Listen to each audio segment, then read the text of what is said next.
నమస్తే, welcome to special interview. సాధారణంగా సినీ ఇండస్ట్రీలోకి నాటక రంగం నుంచి వచ్చిన వాళ్ళు పెద్ద స్టార్స్గా మంచి పేరు తెచ్చుకుంటూ ఉంటారు. అలాంటి వారే ఇక్కడ మనతో పాటు ఉన్నారు ఒక సీనియర్ నటి. అయితే ఆవిడ నాటక రంగం నుంచి వచ్చారు. ప్రజా నాట్య వేదిక అలాగే పరుచూరి రఘుబాబు స్మారక కళా పరిషత్తో మంచి అనుబంధం ఉంది. సర్పయాగం సినిమాతో చిత్ర పరిశ్రమలో అడుగుపెట్టారు. ఇప్పటి వరకు అప్పటి నుంచి 200కు పైగా తెలుగు చిత్రాల్లో, అలాగే 5 కన్నడ చిత్రాలు, 4 తమిళ చిత్రాల్లో మంచి అంటే ఒక అత్త, ఒక భార్య, ఒక తల్లి క్యారెక్టర్స్ చేస్తూ ఉన్నారు. చెప్పాలంటే ఇంకా ముఖ్యంగా ఈవిడని మాత్రమే ఆ పాత్రకి సెట్ అవుతుంది అని కొన్ని పాత్రలకి దర్శక నిర్మాతలు కూడా ఎంచుకుంటూ ఉంటారనమాట. సో ఆవిడ ఎవరో కాదు, మన సీనియర్ నటి శివపార్వతి గారు ఇప్పుడు మనతో ఉన్నారు. ఇప్పుడు ఆవిడతో మాట్లాడదాం. నమస్తే అమ్మా. నమస్తే తల్లి. ఎలా ఉన్నారమ్మా? బాగున్నానమ్మా. చెప్పాలంటే నిజంగా మిమ్మల్ని చూడగానే పేరుకు తగ్గట్టు శివపార్వతి గారు కదా, నిజంగా పార్వతమ్మలాగా ఉన్నారు. ఆ కట్టు బొట్టు ఇప్పుడు కాదు, ఎప్పుడు చూసినా ఇలాగే ఉంటారు. మా ప్రేక్షకులందరి మనసులో ఉన్న మాట ఇది. అయితే ఒక మాట చెప్పిన మీకు అలా అనిపించడానికి, యద్భావం తద్భవతి. అంటే మనం ఎలా ఊహించుకుంటే అలాంటి చిత్రం కనిపిస్తుంటుంది. సో మీ మనసులో మంచిగా ఆహ్లాదంగా మీరు ఫీల్ అవుతే అలాగే నేను కనిపిస్తున్నాను. అవును, అంటే మీ మనసులో కూడా అంటే ఆ కళ అనేది మీరు ఏంటి అనేది మాకు ఆ మొహంలోనే కనిపిస్తుంది అమ్మా. మేము ఊహించుకోవడంతో పాటు మీరు నిజంగా మా అమ్మ నాన్న ఇచ్చిన ఆస్తి నాకు. డెఫినెట్లీ. సో అయితే అసలు మీకు నాటక రంగంలో ఫస్ట్ జాయిన్ అయ్యారు కదా, అక్కడ చేరారు కదా, అంటే ఎందుకు రావాలనిపించిందమ్మా అక్కడ? మా ఫాదర్ ఆర్టిస్ట్. ఓకే. నేను పుట్టి పెరిగింది గుంటూరు జిల్లా తెనాలి. తెనాలి అంటే కళలకి నిలయము. డెఫినెట్లీ. దాదాపుగా సినిమా ఇండస్ట్రీలో ఒక 50% పీపుల్ తెనాల్లో ఉన్నారు. పెద్ద పెద్ద కళాకారులు. కాంచనమాల గారి దగ్గర నుంచి తీసుకుంటే మీకు కన్యాశుల్కం పిక్చర్లో ఉన్న దిగ్గజాలు, సావిత్రి గారు, రామారావు గారు, వాళ్ళిద్దరూ కాకుండా మిగతా క్యారెక్టర్ ఆర్టిస్టులు అందరూ ఆ తెనాలి తాలూకా గుంటూరు జిల్లా ఆర్టిస్టులు వాళ్ళందరూ కూడా ఎక్కువగా అక్కడి నుంచే వస్తూ ఉంటారు. అంటే ఆ ఒక్క సినిమా గురించి కాదు నేను చెప్పేది. వివిధ కళలలో ఒక నాటకాలు, బుర్రకథలు, హరికథలు, క్లాసికల్ డాన్సు, సంగీతము, శిల్పాలు చెక్కడము, మేకప్, హరికథలు, ఇలా ఇత్యాది కళలలో అదొక పెద్ద అద్భుతమైన వేదిక అనమాట తెనాలి. సో అక్కడ పుట్టడం, ఆ గాలి, ఆ నీరు, ఆ వాతావరణం ఈ శరీరానికి మనసుకి అబ్బాయి అలవాటు పడిపోయి, నాన్నగారు ఆర్టిస్ట్. సో అలా కళాకారిణిగా మరో జన్మ ఎత్తడం జరిగిందనమాట. అంటే 2 జన్మలు ఉంటాయి ఆర్టిస్టులకి. ఒకటి తల్లిదండ్రులు ఇచ్చిన జన్మ, 2 కళామ తల్లి ఇచ్చిన జన్మ. చాలా బాగా చెప్పారమ్మా. సో అంటే మీరు అసలు ఏ ఏజ్ లో స్టార్ట్ చేశారు నాటకాలు? చాలా చిన్న ఏజ్ లో తల్లి, 13 సంవత్సరాలకి. 13 yearsకి. సో అప్పటికి మీకు ఎలాగో చిన్నప్పటి నుంచి అలవాటు, ఇంట్రెస్ట్ ఉంది కాబట్టి ఈజీగా క్యారీ అవుతుంది అప్పటి నుంచి. ఈజీ అని నేను చెప్పకూడదు. ఈ కళారంగం అంత ఈజీగా అందరికీ అబ్బదు. అవును, అబ్బదు.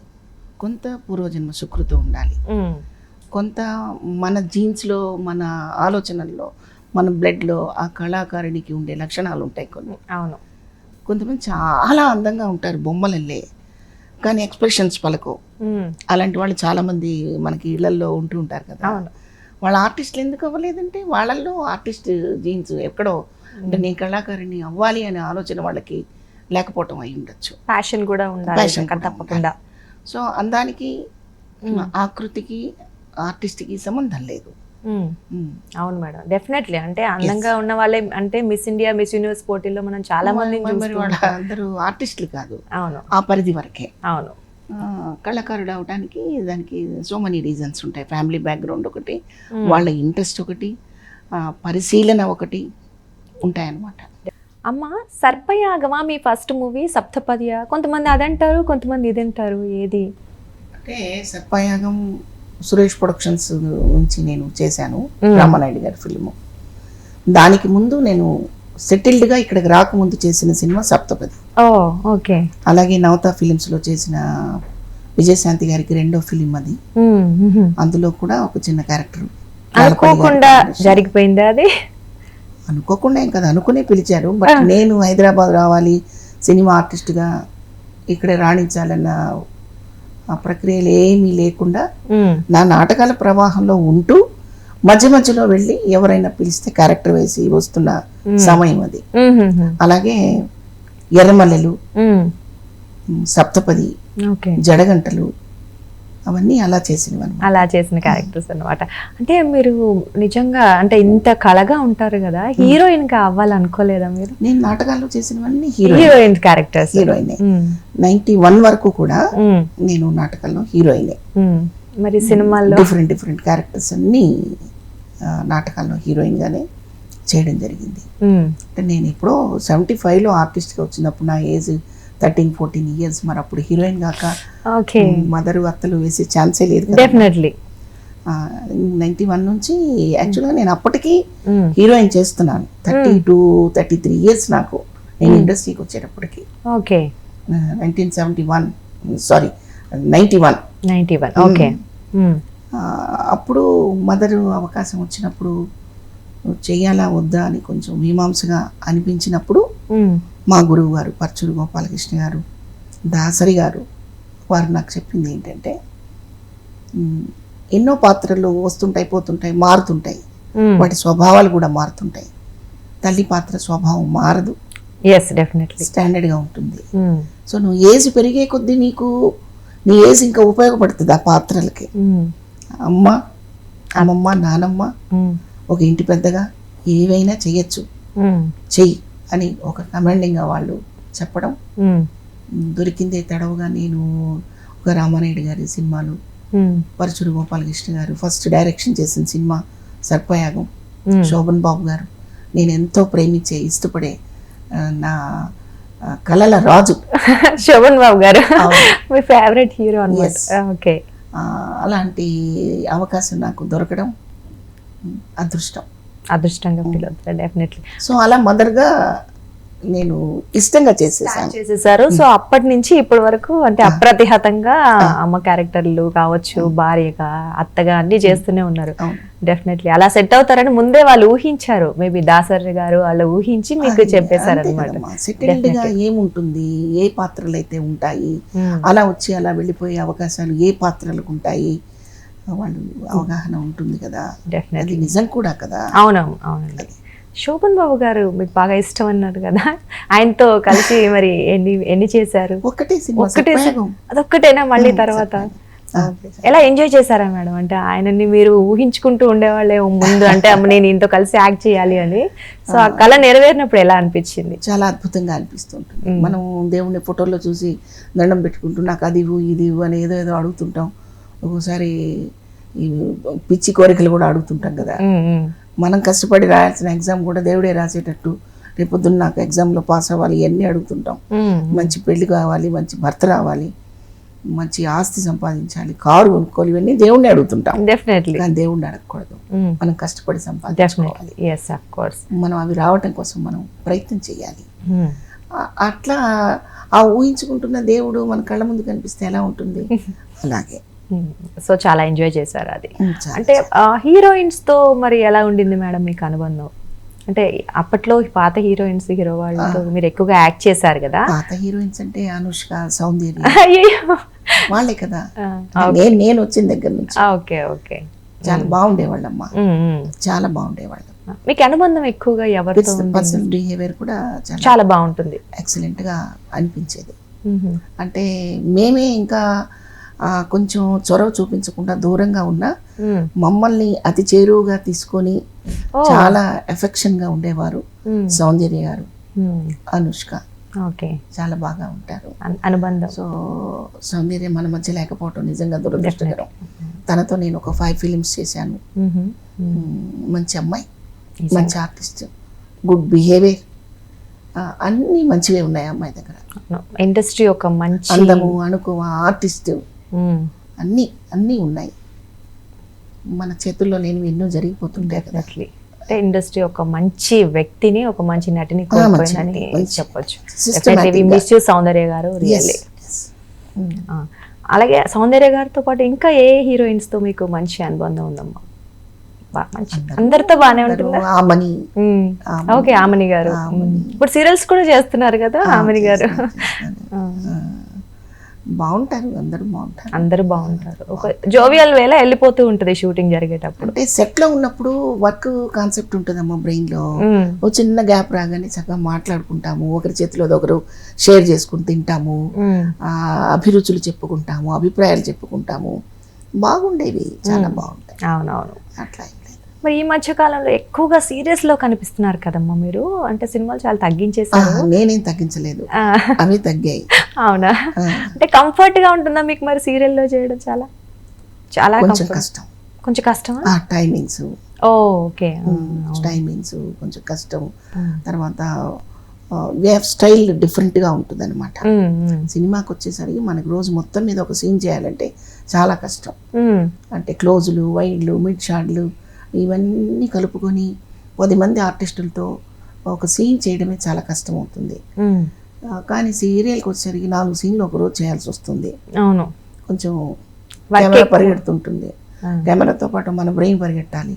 తర్వాత బైహార్ట్ చేసే టైం ఉండదు. ఓకే, అవును. సినిమాకి వితౌట్ ప్రాంప్టింగ్తో చెప్తేనే బాగుంటుంది. అవును. కానీ సీరియల్కి వచ్చేసరికి ఏంటంటే కొంచెం డిపెండ్ అయ్యి, చెప్పే వాళ్ళ మీద డిపెండ్ అయ్యి అది రిసీవ్ చేసుకోనట్టు కూడా యాక్ట్ చేయాలి. అంటే 2 యాక్షన్లు చేయాలి అక్కడ. అవునవును. ఒకటి పాత్రది, ఒకటి మాది.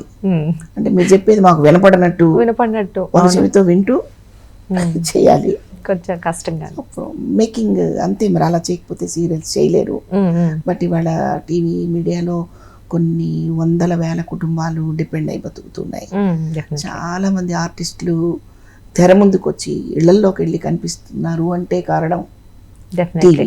అవును, డెఫినెట్గా అక్కడ కూడా మనం అప్రిషియేట్ చేయాల్సిందే. ఎవరిని మనం తక్కువగా అంచనా వేయకూడదు. సినిమాకి ఇచ్చే టైము, సినిమాకి ఇచ్చే అవకాశము అన్నీ ఇస్తే వాళ్ళు కూడా ఇంకా అద్భుతంగా యాక్ట్ చేస్తారు. బట్ అంతా ఇది పరుగు పరుగు పరుగు కాబట్టి ఆ పరుగులో వాళ్ళు స్టే యాక్ట్ చేస్తున్నారంటే నిజంగా చాలా గొప్ప విషయం అని చెప్పుకోవాలి. నేనైతే అలాగే మాట్లాడతాను. డెఫినెట్లీ అమ్మా, ఈ స్టేజ్ లో ఉన్నారు, రోజు ఇంతమందిని అలరిస్తున్నారు అంటే డెఫినెట్ గా హార్డ్ వర్క్ ఉంటది, అది డెఫినెట్ గా ఫలితం ఇస్తుంది కదా. ముఖ్యంగా ఆడపిల్లల కష్టాన్ని నేను ఎప్పుడు గుర్తెరుగుతాను.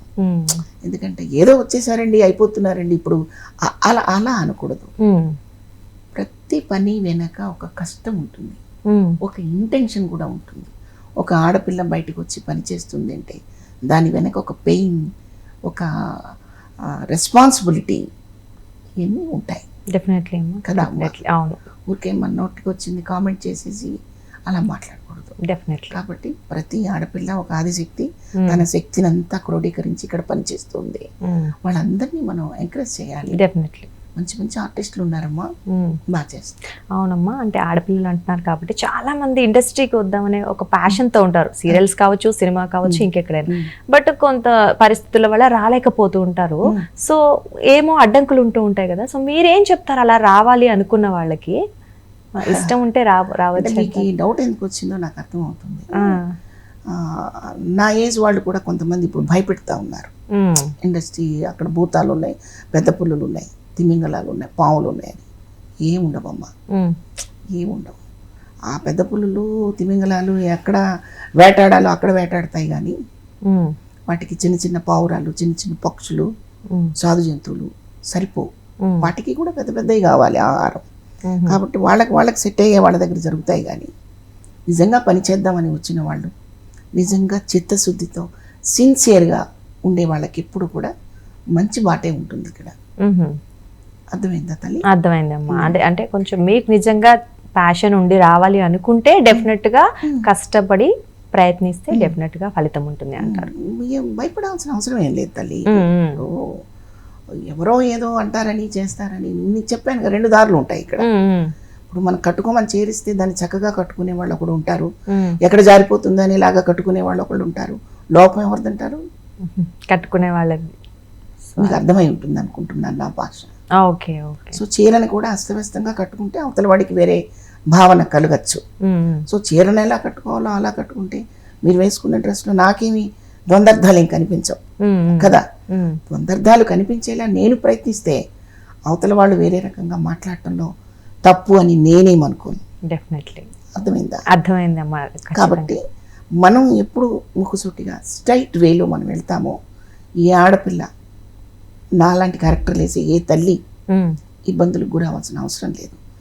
బట్ దాని వెనక ఒక చిన్న చట్టం బిగించుకోవాలి మనం. ఆ చట్టం ఏంటంటే ఆశకు హద్దే ఉంది, డెఫినెట్లీ హద్దు లేదు కదా. నాకు తెల్లవారిపాటికి నా ఇంటి ముందు బెంచ్ గారు ఉండాలనుకుంటే బ్రెయిన్ చాలా తప్పుదోవలు దొక్కుతుంది ఊహనే కదా కదా. కనుక ఊహ కాదు, నిజం చేసుకోవాలనుకున్నప్పుడు మన మనసు శరీరము అన్నీ అదుపు తప్పుతాయి. డెఫినెట్లీ నేను ఉన్న దాంట్లో తృప్తిగా ఉండాలి అనుకున్నప్పుడు ఎవరిని కదపలేరు. అర్థమైందా? డెఫినెట్లీ డెఫినెట్లీ తృప్తికి మించిన ఆస్తి ప్రపంచంలో మరొకటి లేదు. తృప్తి చెందాలి కదా. తృప్తి చెందకుండా మీకు బెంచ్ కారు ఉంది, నాకు లేదు, నాకు చిన్న కారు ఉంది అనుకున్నప్పుడు వస్తాయి ఈ దిగుళ్ళు, ఆశలు, తప్పుదోవలు ఇవన్నీ.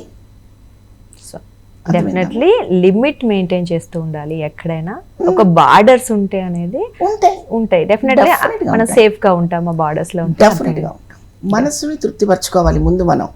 న్యూన్యతగా ఫీల్ అయిపోతూ వాళ్ళు పెద్ద హారం వేసుకున్నారు, నాకు చిన్న హారం ఉంది, వాళ్ళకి పెద్ద బిల్డింగ్ ఉంది, నాకు లేదు, ఈ ఫీలింగ్స్ లేకుండా డెఫినెట్లీ నా మటుకు నేనేమనుకుంటాను, నా స్థాయికి, నా టాలెంట్కి, నాకున్న అవకాశానికి, నేను వచ్చిన ఇండస్ట్రీకి వచ్చిన టైంలో నాకు సహకరించిన వాళ్ళందరూ వాళ్ళే నాకు తండ్రులు అయ్యారు, వాళ్ళే నాకు అన్నలు అయ్యారు, వాళ్ళే గురువులు అయ్యారు, బాట చూపించారు.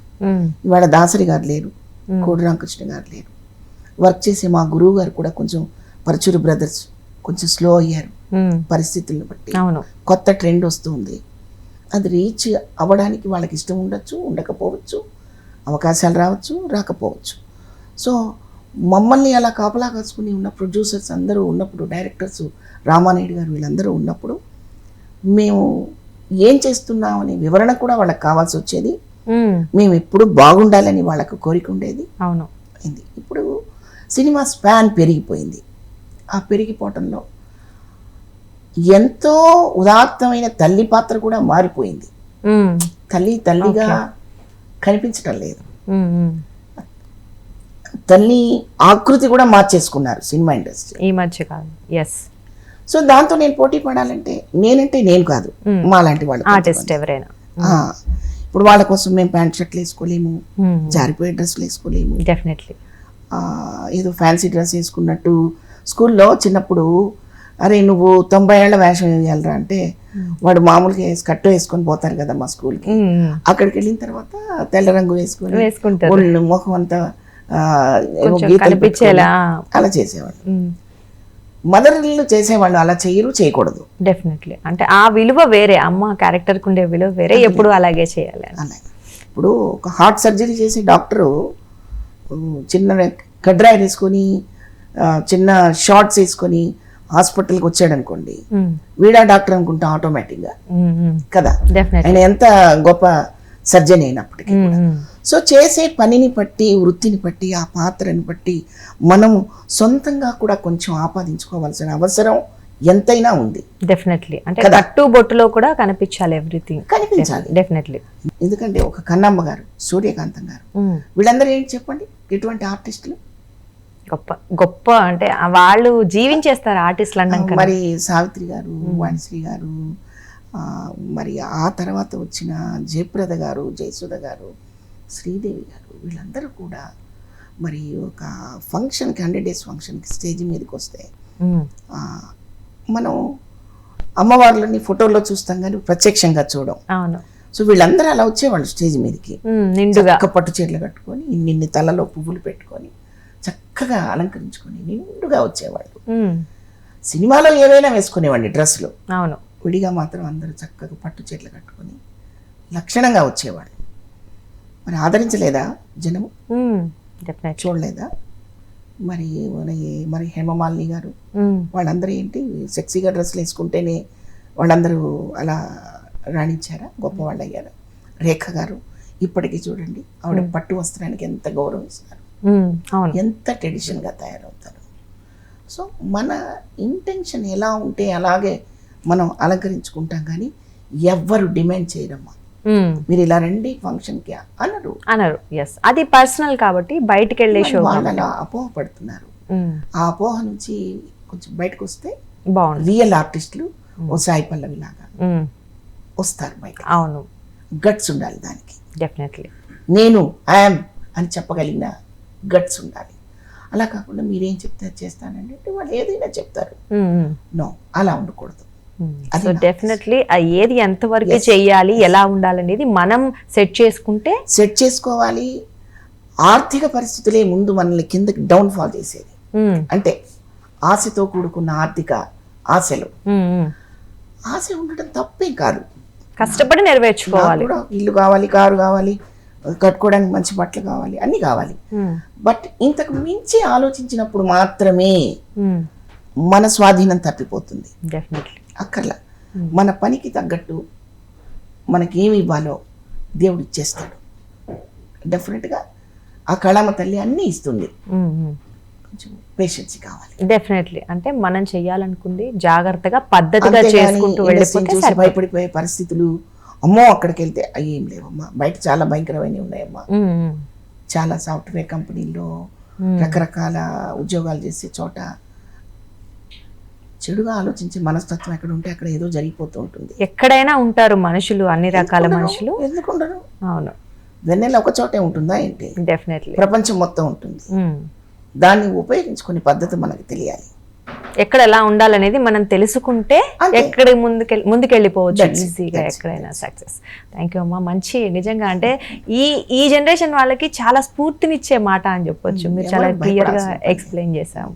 అలాగే ఇప్పుడు ఉన్న మీరు ఎప్పుడైతే కొత్తలో వచ్చారో అప్పుడున్న సినిమా ఇండస్ట్రీకి ఇప్పుడున్న సినిమా ఇండస్ట్రీకి ఎంత మార్పు చూసారు? ఒకవేళ ఇప్పుడు ఏమైనా ప్రక్షాళన జరిగితే ఏం జరిగితే బాగుంటుంది అనుకుంటున్నారు? ప్రక్షాళన అనేది ఇక జరగదు, దాన్ని ఊహించడానికి కూడా నాకు లేదు. అప్పుడు సినిమా స్పాన్ చిన్నది అంటే పాన్ ఇండియా, ప్రపంచవ్యాప్తంగా రిలీజ్ చేయడము, వారం రోజుల్లో డబ్బులు వచ్చేయడము, అది లేదుగా. డెఫినెట్లీ. అవును, ఖచ్చితంగా అది 100 రోజులు ఆడాల్సిందే. అవును, 100 రోజులు ఆడితే ఒక సక్సెస్ ప్రోగ్రాము, 100 రోజుల ఫంక్షను, షీల్డ్లు, తతంగం, అదంతా జరిగేది. ఇప్పుడు ఆ పరిస్థితి లేదు. సో దానికి కారణం ఏంటంటే స్పాన్ పెరిగింది, స్పాన్ పెరిగిపోయింది. ఇది ఒకందుకు మంచిదే. ఇంకొక రకంగా చూస్తే దీని మీదే డిపెండ్ అయిన డైరెక్టర్స్ ఉంటారు, దీని మీదే డిపెండ్ అయిన ఆర్టిస్టులు, వాళ్ళకి కొంచెం ఇబ్బందిగా అనిపిస్తుంది.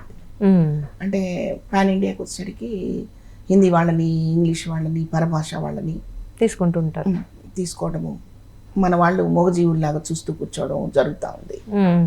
పాపం కోటా గారు చాలా చెప్తుండేవారు ఆయన ప్రతి మీటింగ్లో, మన తెలుగు వాళ్ళని పెట్టుకోండి అని. అవును, అది ఆయన ఘోష తప్పితే విన్నదెవరో ఆలోచించింది ఎవరో నాకు అర్థం కాదు. అలా జరుగుతూ ఉంటాయి. అంటే ఈ జనరేషన్లో తీసే సినిమాల్లో అంటే ఇంకా ఎలాంటి సినిమాలు తీస్తే ఇంకా బాగుంటుంది సొసైటీకి అనుకుంటున్నారమ్మా మీరు? సొసైటీకి మనకు వచ్చే సినిమాలు అని నేను ఎలా చెప్పగలను తల్లి? ఇప్పుడు ప్రతిదీ ఎంటర్టైన్మెంట్ ఈ మధ్య. ఎస్, సందేశాత్మకం, మెసేజ్ ఓరియంటెడ్ చూడలేదు. మీకు తెలుసు కదా, ఆ నలుగురు తీశారు, ఆ నలుగురు అంతే ఆ కాసేపు చెప్పుకున్నారు. తర్వాత నేను రాజేంద్ర ప్రసాద్ గారితో ఇంకో సినిమా చేశాను, ఓనమాలు అని. నవే డేస్ ఇప్పుడు జరుగుతున్న ప్రాబ్లమ్స్ అన్నీ దాంట్లో క్రోడీకరించి ఒక అద్భుతమైన కథ చేశారు. మరి అది లిమిటెడ్గానే పోయింది. జనానికి ఏం కావాలో ప్రొడ్యూసర్కి, డైరెక్టర్స్ కూడా అర్థం కాని తికమక. ఆ తికమకలో చేస్తున్న పనే తప్ప మా నోళ్ళు కొట్టాలని, మా క్యారెక్టర్స్ ఇవ్వకుండా మమ్మల్ని ఇంట్లో కూర్చోబెట్టాలని ఉద్దేశం అయితే కాదు. సినిమా అనేది బిజినెస్ కాబట్టి దీనికి ఎలా మెరుగులద్దితే తొందరగా బయటకు వెళ్తుందని ప్రొడ్యూసర్ చూసుకుంటాడు కాబట్టి ఆ ప్రయత్నంలో జరిగే పరుగే తప్ప మరి ఇంకేమీ కాదు. మరి బాహుబలి చేసిన సినిమా డైరెక్టర్ రాజమౌళి గారి సినిమా కూడా నేను యాక్ట్ చేశాను, యమదొంగ. మరి ఎంత మంచి డైరెక్టర్ గారు, అసలు అహర్నిశలు అదే పనిలో ఉంటారు ఆయన. ఒక తపస్సు, ఒక యోగిలాగా సక్సెస్ అయ్యారు మంచి డైరెక్టర్గా. కాబట్టి ఆ పట్టుదల, కార్యదీక్ష ఉన్నవాళ్ళు సక్సెస్ అవుతున్నారు, ముందుకెళ్తున్నారు, ప్రయోగాలు చేస్తున్నారు. ఎన్నో అవుతా ఉన్నాయి.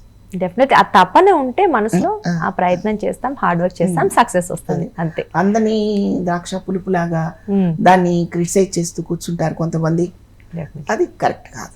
Okay okay. అది అందుకోవాలంటే ఏం చేయాలి అనేది ప్రయత్నం చేస్తే ఎనీవింగ్ అంటే ప్రొడ్యూసర్స్ కానీ డైరెక్టర్స్ కానీ ఆర్టిస్టులు కానీ వెళ్తారు ముందుకి, అంతే అంతే. ఓకే అమ్మ, మీరు యాక్ట్ చేసినప్పుడు ఒక పాత్ర మీ దగ్గరకు వచ్చింది అనుకోండి, అంటే ఏ ప్రాతిపదికన మీరు ఆ పాత్రను సెలెక్ట్ చేసుకుంటారు? అంటే రెమ్యునరేషనా, లేదా అక్కడ అందులో యాక్ట్ చేసే హీరో హీరోయిన్స్ గురించి చూసా, లేదంటే డైరెక్టర్ గురించా, ఎలా మీ పాత్రను ఎలా సెలెక్ట్ చేసుకుంటారు? నిజం చెప్పనమ్మా, అసలు ఆ రోజుల్లో మాకు ఇంత కావాలి అని అడిగి ధైర్యమే లేదు ఎవరికి. ఓకే. అంటే ఒక దాసరి గారు అంటే ఆ కాంపౌండ్లోకి అడుగు పెట్టడమే ఒక వరంలాగా ఫీల్ అయ్యేవారు. ఆపర్చునిటీ వస్తే చాలు అనుకునే ఎక్కువ మంది. ఎందుకంటే ఆర్టిస్ట్ని ఎట్లా యూటిలైజ్ చేయాలనేది తెలిసిన డైరెక్టర్ ఆయన. అలాగే రామానాయుడు గారు, ఆ సురేష్ ప్రొడక్షన్స్ చేయడమే ఒక వరం.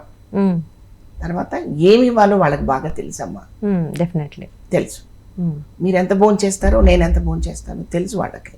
కాబట్టి మనకి తగిన సదుపాయాలు ఇచ్చి మంచి పారితోషికమే ఇచ్చి ఆ తర్వాత ఒక మెట్టు ఎదుగుతున్న కొద్దీ వాళ్ళు కూడా ఇంకొక రూపాయి పెంచి ఇచ్చే సంస్కారం ఉన్న ప్రొడ్యూసర్లు డైరెక్టర్లు వాళ్ళు. ఓకే.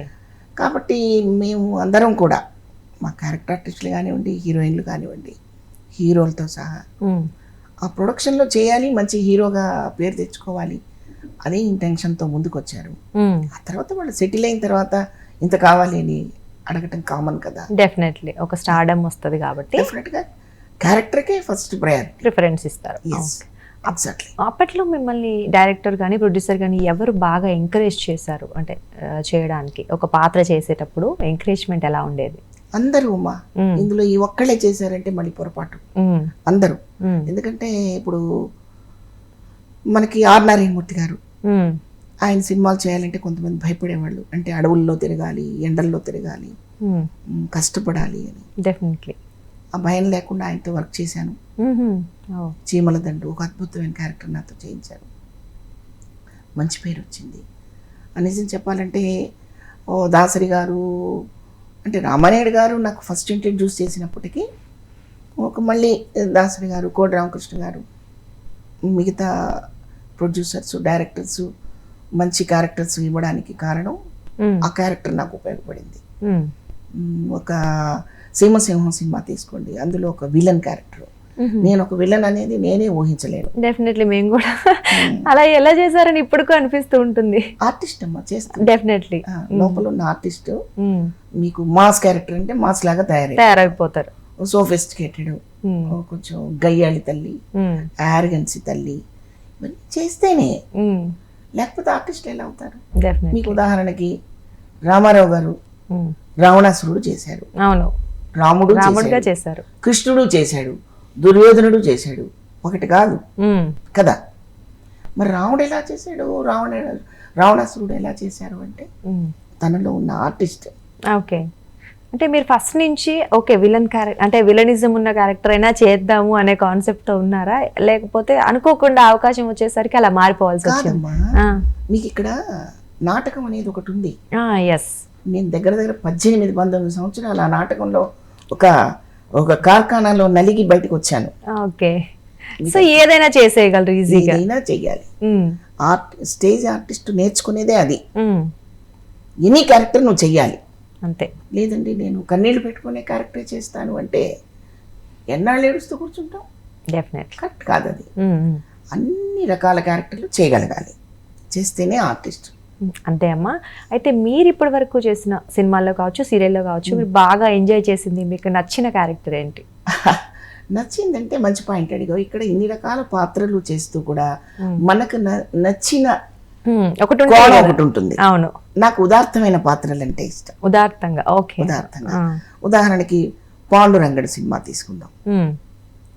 పాండురంగడులో నేను చేసిన మదర్ క్యారెక్టరు ఆల్రెడీ పాండురంగ మహత్యంలో ఋషేంద్రమణి గారు చేశారు ఆ క్యారెక్టర్. చాలా అద్భుతమైన పాత్ర అది. పెద్ద ఆయన రామారావు గారు చేసిన సినిమాలో ఋషేంద్రమణి గారు చేశారు. అదే సినిమా బాలకృష్ణ గారు చేస్తున్నప్పుడు ఆ క్యారెక్టర్ నాతో చేయించారు రాఘవేంద్రరావు గారు. ఓకే. అలాగే ఫాదర్ క్యారెక్టర్ వచ్చి కె విశ్వనాథ్ గారు. ఎంత అదృష్టం అమ్మా. డెఫినెట్లీ ఒక పక్క లెజెండ్స్ తో కళా act చేయడం. తపస్వి కె విశ్వనాథ్ గారు కాంబినేషన్లో బాలకృష్ణ గారు, దీనికి ప్రీవియస్ పాండురంగ మహత్యంలో ఋషేంద్రమణి గారు చేసిన క్యారెక్టర్, ఇన్ని లింకులు ఉన్నాయన్నమాట. మ్మ్. మంచి పాట సుద్దాల అశోక్ తేజ గారు రాశారు. మాతృదేవో భవ సాంగ్ మ్మ్. ఎంత మంచి పాట అది. సరే, ఇక్కడ సినిమా సక్సెస్ కాలేదా అప్రస్తుతం. మ్మ్. బట్ నాకు దొరికిన పాత్ర, నేను చేసిన పాత్ర నాకు నచ్చింది. మీకు నచ్చింది చాలు, అంటే సంతృప్తికరంగా మీరు ఆ పాత్రని చేశారు. ఆ, ఇంకా విలన్లు అవి ఇవి ఆర్గన్సీ ఎంజాయ్ చేస్తాను. ఆ. అంటే నాలోకి ఆ పాత్రని పరకాయ ప్రవేశం చేసుకొని ఆ. సాధారణంగా ఏ నాయన ఏం బాబు అనాల్సిన ప్లేస్లో ఏరా అనడానికి ప్రిపేర్ అయి చేస్తాం అనమాట. ఈవెన్ 2 seconds లో అంత వేరియేషన్ కనిపించింది అంటే డెఫినెట్లీ ఆర్టిస్ట్ అంటే చెయ్యాలి కదా. డెఫినెట్లీ. అంటే మీరు ఎక్కువగా సీరియల్స్ లో కూడా అమ్మ ఇది చేస్తారు, అత్త క్యారెక్టర్స్ చేస్తారు, సాఫ్ట్ క్యారెక్టర్స్ చేస్తారు కదా, మీకు సీరియల్స్ లో ఏది చేయడం ఇష్టపడుతుంటారు? చెప్పాను కదా నేను, ఏదైనా నాకు ఓకే. ఉదాత్తమైన పాత్ర ఇష్టం. ఉదార్థమైన ఇందులో కూడా ఎక్కడైనా ఉదాత్తమైనది ఎప్పుడు మనసుకు హద్దుకుంటున్నాను. ఓకే. అంతేగా, మన ఫ్యామిలీలో చాలా ప్రేమగా పలకరించే అమ్మ, నాన్న, మన తోబుట్టువులు మీకే గుర్తుంటాయి? అంతే డెఫినెట్లీ. అప్పుడు వెళ్తే ఇలా చూసుకున్నారు. వాడు గుర్తున్నాడు మనకి. అవును. ఈ సమాజంలో పాత్రలు కూడా అవే ఇష్టంగా ఉంటాయి. బట్ ప్లే చేయడం ఏంటి అనేది మనం తెలుసుకోవాలి. డెఫినెట్లీ. దాన్ని ప్లే చేయడం అనేది ఒక గారడీ లాగా, ఈ పాత్రకి ఇలా చేయొచ్చా, ఈ పాత్రకి ఇలా ఐబ్రో అనొచ్చా, ఈ పాత్రకి ఇలా మూతి తిప్పచ్చా, ఈ పాత్రకి ఇలా అనొచ్చా, లేకపోతే ఇలా అనొచ్చా, ఇవన్నీ మనకి తెలియకుండా బాడీలో అప్లై అయిపోతాయి. మనం ఓన్ చేసుకుంటే ఓన్ చేసుకోవాలి. డెఫినెట్లీ ఆ పాత్ర స్వభావాన్ని బట్టి కదా మన బాడీని వాడతాడు అవును కదా. కాబట్టి ఎంజాయ్ చేయాలి పాత్రని. సో అదే ఎంజాయ్ చేస్తున్నప్పుడు డెఫినెట్లీ ఆ పరకాయ ప్రవేశం అనేది తెలియకుండానే జరిగిపోతుంది. ఓకే. చేయాలి, అన్ని చేయాలి. నేను డొక్కా సీతమ్మ టెలిఫిలిం చేశానమ్మా. ఓకే. డొక్కా సీతమ్మ దాంట్లో 95 years క్యారెక్టర్ మాది. 95 సంవత్సరాల క్యారెక్టర్. సో దానికి ఎంత కష్టపడాలి డెఫినెట్లీ కదా. బాడీలో కూడా మొత్తం చూపించాలి ఒక ఏజ్. డొక్కా సీతమ్మ గారి ఇంట్లోనే షూట్ చేసాము, అక్కడ రాజమండ్రి దగ్గర. మీకు తెలిసే ఉంటుంది డొక్కా సీతమ్మ గారు. ఈ మధ్య ఇంటికి ఎవరైనా వస్తే కూడా స్విగ్గీలో ఆర్డర్ చేసి భోజనం పెడుతున్నారు. ఆ మహాతల్లి అలా కాదు, 100 మంది వచ్చినా వంట చేసి, ఏ పరిస్థితుల్లో ఉన్నా తన కష్టాన్ని కూడా తెలియచేయకుండా తన దగ్గర ఏది ఉంటే అది దానం చేసి చక్కగా అందరినీ ఆదరించిన మహాతల్లి. ఏదో అనుకోకుండా ఈ ఇంటర్వ్యూలో ఆవిడ గుర్తుకొచ్చారు, చాలా సంతోషం. నేను ఆ పాత్రకి నంది అవార్డు తీసుకున్నాను. నేను యాక్ట్ చేశాను. కంగ్రాచులేషన్స్. ఇలాంటి అవార్డ్స్ ఇంకా ఇంకా వస్తూనే ఉంటాయి మీకు, మనస్ఫూర్తిగా కోరుకుంటున్నాం అమ్మా. అమ్మ, చివరిగా ఒక చివరి ప్రశ్న ఏంటి అంటే, ఇంత అనుభవం మీకు సినీ ఇండస్ట్రీలో కావచ్చు, ఇంత కాదు లేదు అంటే మీరు ఎప్పటికీ నేర్చుకుంటూ ఉంటారేమో. సో ఇంత అనుభవం ఉన్న వాళ్ళు ఇండస్ట్రీలో అయినా జీవితంలో అయినా ఇంత చక్కగా చాలా జీవితం గురించి బాగా తెలుసుకున్నారు కదా. సో నేను నిజం అమ్మా, అదే ఈ అరగంటలో నేను ఇంత తెలుసుకున్నానంటే, సో డెఫినెట్లీ మీరు ఇప్పుడున్న జనరేషన్ యూత్ కి, అంటే ఇప్పుడు వాళ్లే కదా రేపు భవిష్యత్తు భారతదేశానికి, సో ఇప్పుడున్న యూత్ కి కావచ్చు, ఇప్పుడు పిల్లలు చదువుకునే పిల్లలు, చిన్న పిల్లలు, పెద్దవాళ్ళు, వాళ్ళకి ఏం చెప్తారు మీరు? ఒక సజెషన్ ఇవ్వండి. నేను చెప్తే వింటారనే నమ్మకం, ఆశ డెఫినెట్ గా వింటాం. మీరు అడిగారు కాబట్టి చెప్తున్నాను. ప్రతి స్త్రీ ఒక ఉన్నతమైన స్త్రీగా ఉండాలి, మోటివేషన్ గా ఉండాలి. ఉదాహరణకి సునీత విలియం. అవును, ఏమండి, 9 నెలలు ఎంత మనకి ప్రపంచం అంతా ఎదురు చూసాం మనం, చాలా ఆశగా ఆతృతగా. ఇన్స్పిరేషన్గా తీసుకోమంటాను నేను. అంటే ఎంతసేపు మన దేహాన్ని సంరక్షించుకోవటము, అందాలు మెరుగులు దిద్దుకోవటము, లవ్ ఫెయిల్యూర్ అయితే సూసైడ్ చేసుకోవటము, ఎత్తైన ప్రదేశాలకి దూకటము కాదు. ఎత్తైన ప్రదేశాలకి వెళ్ళండి, ఎదగండి. అంటే సునీత విలీనం లాగా అంత ఎత్తుకెళ్ళమని కాదు నేను అనేది, పొజిషన్లో ఎత్తుకెళ్ళండి. డెఫినెట్లీ వాళ్ళ చదువులో, వాళ్ళ వృత్తిలో, ప్రవృత్తిలో ఎదగండి. లవ్ అనేది స్మాల్ మ్యాటర్ మన లైఫ్లో. మన అమ్మ నాన్న కంటే ప్రపంచంలో ఎవరు ప్రేమించరు, వాళ్ళని ప్రేమించండి.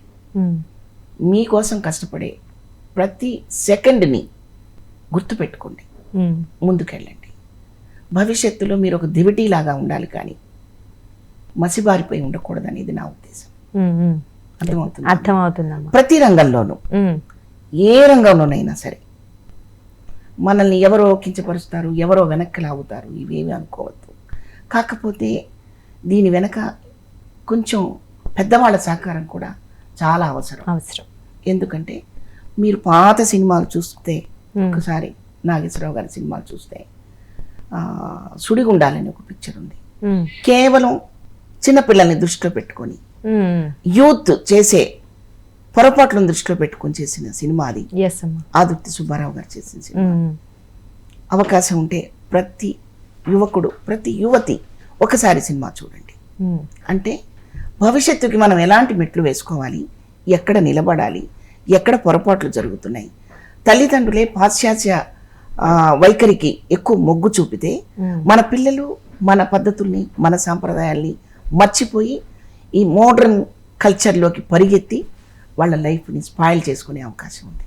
కనుక పెద్దవాళ్ళు పిల్లలకి వెన్నెముకలాగా, కంచుగోడలాగా ఉండి వాళ్ళకి సహకరిస్తే పిల్లల భవిష్యత్తు బంగారు బాట అవుతుంది. కేవలం పిల్లల్ని నిందించి యూత్లోనే ప్రాబ్లం ఉంది అనుకోవద్దు. వాళ్ళకి దొరకని ప్రేమ ఏదో ఇంట్లో పంచండి. అమ్మ, నాన్న, అమ్మ, అమ్మమ్మ, నానమ్మ, తాతయ్య, ఈ పాత్రలన్నీ కలుపుకుంటేనే కుటుంబం సమిష్టిగా ఉంటుంది. అలాంటి సమిష్టిగా ఉండే కుటుంబాలు ఎన్నున్నాయో మనం ప్రశ్నించుకోవాల్సిన అవసరం ఉంది. డెఫినెట్లీ మంచిగా మీ అనుభవాలు ఇండస్ట్రీ గురించే కాదు, జీవితానికి సంబంధించిన అనుభవాలు చాలా చక్కగా, అంటే ప్రతి ఒక్కరికి అర్థమయ్యే భాషలో చాలా చక్కగా వివరించారు. మాతో నిజంగా ఈ సమయం పంచుకున్నందుకు నిజంగా మేము అదృష్టంగా ఫీల్ అవుతున్నాం. నమస్కారం. చాలా సంతోషం. థ్యాంక్ యూ సో మచ్ అమ్మా. చూశారు కదా ఈ వాటి స్పెషల్ ఇంటర్వ్యూలో సీనియర్ నటి శివ పార్వతి గారు తన ఇండస్ట్రీకి సంబంధించిన విషయాలే కాదు, జీవితానికి సంబంధించిన అనుభవాలు, అలాగే నేటి యువతకి సలహాలు, సూచనలు, ఇలా అంటే ఒక జీవితం గురించి ఒక పెద్ద పుస్తకం అని చెప్పొచ్చు ఆవిడ మనకి. సో చాలా విషయాలు నేర్చుకున్నాం కదా. సో ఇది ఈ వాటి స్పెషల్ ఇంటర్వ్యూ. మరొక ఎపిసోడ్లో మరొక గెస్ట్తో మళ్ళీ కలుద్దాం. నమస్కారం.